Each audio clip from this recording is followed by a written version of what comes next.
Greetings! Now in this video we're going to talk about Anglo-Saxon and Viking axes. Where did I get them from, who made them and why I love axes. So first of all, let's talk about these two axes here. The one on the left is a dade axe, has a broken handle. I mentioned this before on the channel because you can actually see the video where the handle broke. It's on the shorts video. And the other one is a very old combat axe made by Paul Binns. What I like about it, it has a nice raised bit at the front where someone's taken the time to add a bit more metal, and at some point I'm going to carve this handle. But it is a very nice axe. And the other one is an axe on the left by Tony Watkins of Derby, and I've had that axe for many years, but it needs a new handle and it needs to be cleaned up and polished because at the moment it's just in a poor state after being de-rusted. So that's two axes I have. So then we come to these axes here. Now the first one on the front at the bottom is a hand forged axe. Now I'd actually love to know the make of this, and it does have a maker's stamp, so if anybody can recognise that for me, I'd very much and highly appreciate it. It's got a bit of a strange handle because it tapers in rather than tapers out at the back, so at some point new handle and I will recycle that handle for another axe. Now the second axe in, we'll zoom in, is another combat axe. That's by Tony Watkins, and is a very nice axe. A very straight handle. It's been dyed brown to bring out the grain. And then the third one here, the quite elongated axe, is a short one. That there is a very nice axe. I'm not sure whether it's a Tony Watkins or a Paul Binns on this one. Again, it's got quite a nice handle. Got to be 25 years old. Now this axe here with the brown handle and the very nice different shape and style of the handle at the back on the haft is the first Viking axe I ever bought.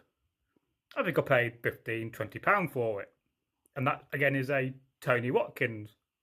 I used to buy old axes and just convert them to Viking axes, which is an excellent way of doing it.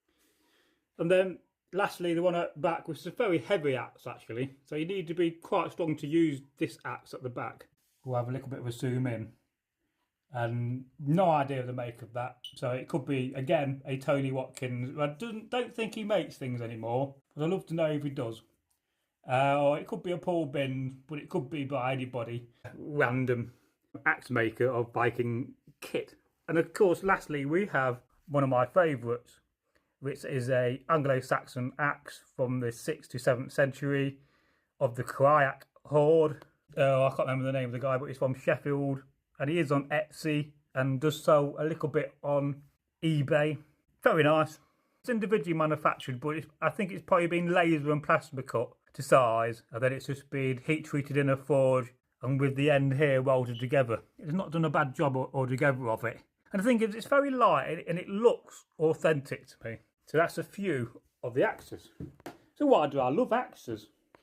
Can you own too many? Well, I think the simple answer to that, no, you cannot own too many axes. No, not at all.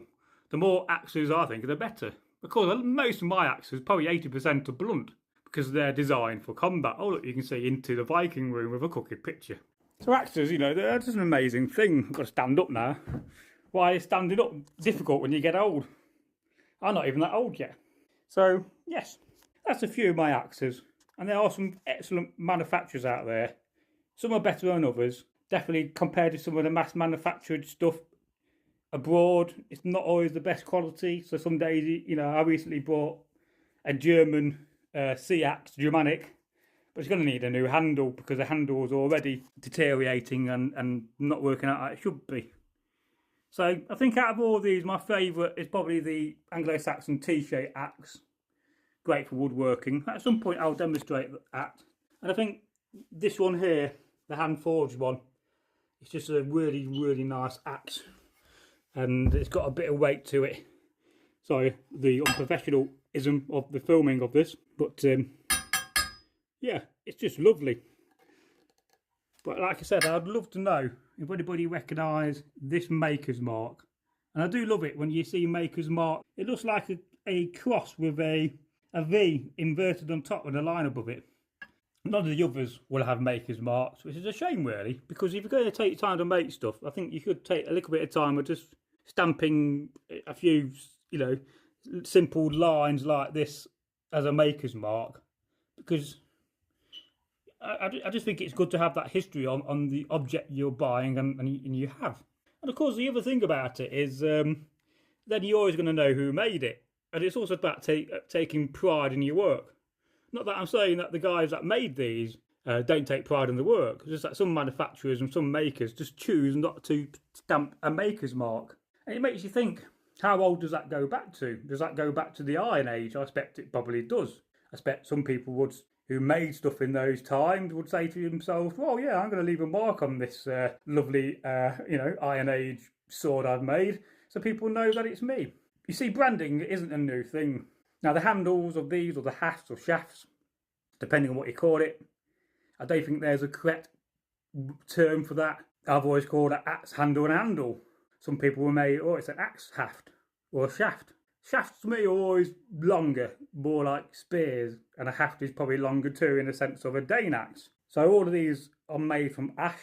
The first one and the one at the back and the T-shaped axe I've made myself, and the others are just, being made by the person that put the axe and made the axe and put it together.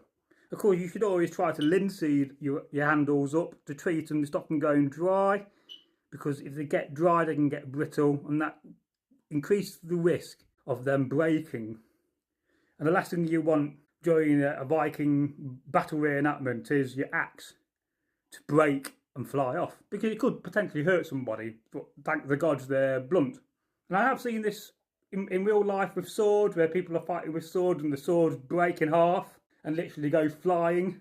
So always fascinating when that happens. But what do you think, guys? Now, if you love this video, leave me an axe emoji or more. If you leave me 9, then you're going to get blessed by Odin and the gods of the Norse and Vikings. And I just think they're lovely. Of course, I've got many, many more axes, and I've got quite a few axes I need to put handles on at some point in the future. And I think at some point I'm going to try to set up my wood horse in the garden and select some handles ready to make, some wood, and do that on camera, because I love crafting and I love making things. But before we go, let's have a closer look at this one, because this one is so much different when it comes to the back end of the handle for gripping. And I'm sure you agree that's such a unique and interesting idea, and very simplistic. This has probably been done with an angle grinder, to be fair, and the marks on it have probably been just slightly angle grinded off or sanded.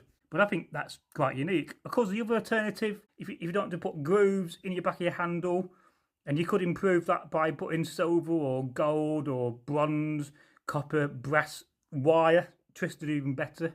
The other alternative is a leather grip. So on that point, I'm going to say goodbye. Leave me an axe emoji and let me know what you think of this video. And do you like these random videos I'm filming? Let me know. Goodbye from Braggy.